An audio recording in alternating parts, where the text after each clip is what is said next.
Hey guys, Ben Bierhoff here with bassandbob.com. Today I'm going to give you guys a quick tip about the art of swapping hooks as it relates to the sink rate of Megabass stick baits. It's getting into December here and the water's getting really cold, so that means it's time to break out the stick bait. And a lot of questions we've been getting is, what hooks do you use on this? Do you change the hooks? And how do you weight your stick bait? Now, I'm going to start off with saying that no two stick baits, even the Megabass, no two are the same. They're all going to have a different sink rate out of the package, and they're all going to have a different tilt to them, and they're all going to have a different action, believe it or not, to them. So what I'll do with these Megabass stick baits is I'll treat each one on a case-by-case basis. I'll put it in the water and I'll see how fast it's sinking, how fast it's floating, and which way it's tilting in the water.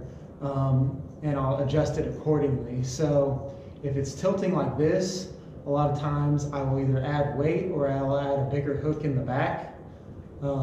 If it's tilting too, I don't like it to be completely horizontal and I don't like it to be straight down. I like it to be about halfway in between.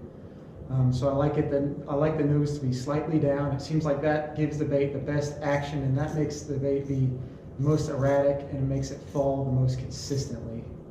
And there's a couple different hook options you can use to get it to where you want it. And these can all change from day to day.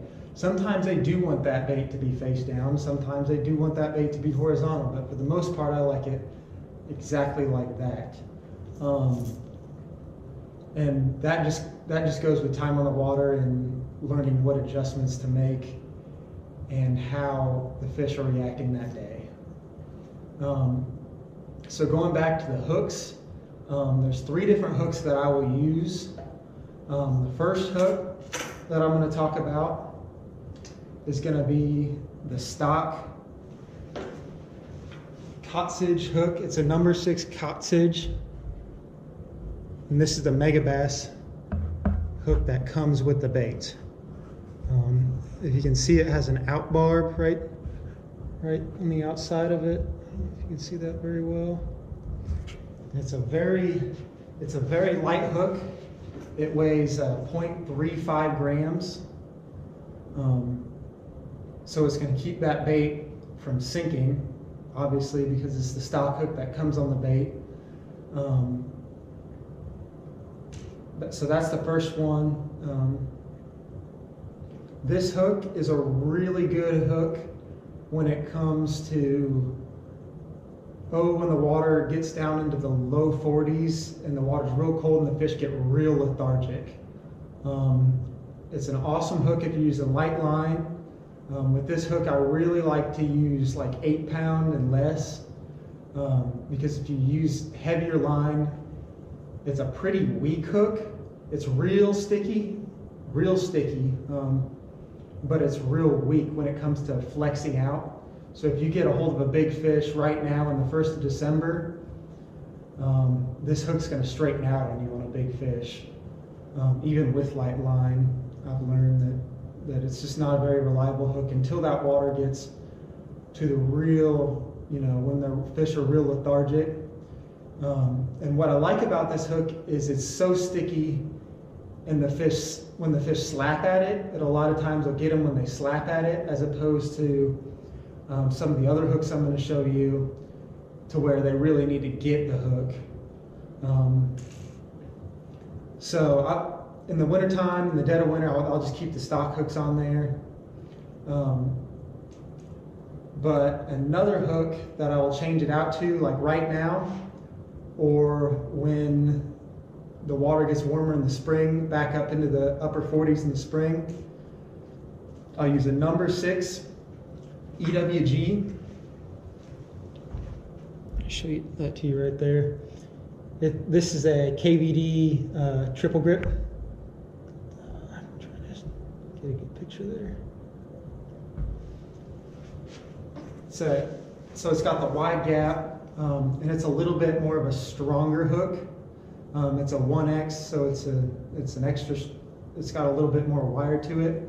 But the downside to this hook is it weighs 0.45 grams as opposed to the 0.35.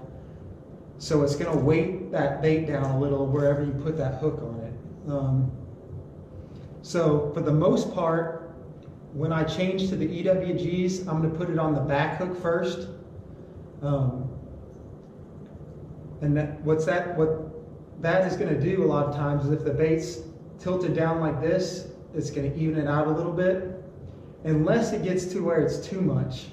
Now, if it gets to where it's too much, I'll take that off on the back and I'll put on a different hook, but I'll get to that here in a minute. But for the most part, I'm going to put that on the back hook, and then I'm going to keep putting it down the hook until it starts to sink the bait to where if the fish are deeper and I want a faster sink rate, I'll change them all out. And sometimes I'll change them all out and I'll still have to put wire on it, but that leaves me from having to put wire on it. But I'll change as many as I can out until that bait's about to my desired sink rate. So it looks pretty uniform on the back of that. It's a little shorter because it's a short shank, but it really seems to get those fish a lot better once you have them actually hooked.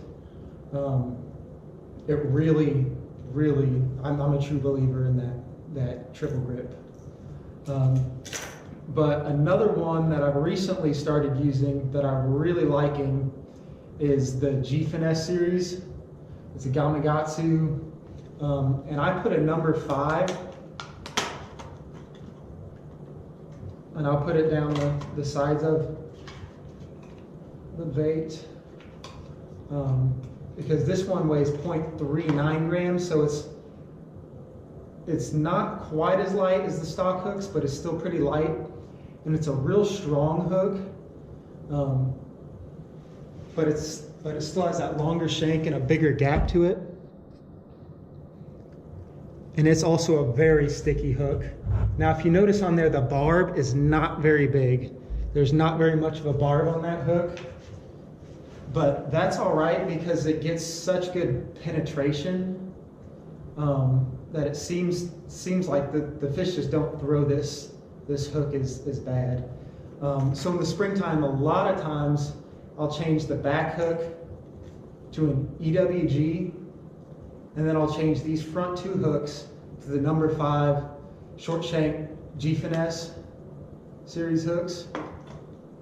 And that seems to be the best setup for me when it comes to when the water gets real cold. And another thing I'll do, even in the cold water, is I'll still change that back hook to this number 5 G-Finesse, because it seems to get them a little better, and it seems to be a little stronger and not hold out if you just have one hook in them. And it's one of these little the cottage hooks. It doesn't seem to hold up as good, as the G-Finesse. It's just not as strong. So if I'm hooked with one hook on the back hook, which a lot of times if you're going to have them hooked with one hook, it's going to be on that very back hook right there at the top, in the roofy, meaty part of their mouth. And a lot of times, even when it's cold, they will straighten that hook. So a lot of times I'll change at least one hook, unless it's really cold or those fish are just really, really lethargic and just slapping at it. Then I'll leave all the cottage hooks on. But that's kind of my setup. And as far as weighting it's going to change every day. Every day the fish are going to want a different fall rate, and they're going to want something different in that bait. There's really no science to it. Sometimes a lot of people say the colder the water, you don't want it to sink as fast. Well, that's not always the case. Sometimes you want it to sink pretty fast in cold water. Sometimes you don't want it to sink at all. That's just something that you really just have to play with every day, and it's all going to change every day. So, till next time, good luck.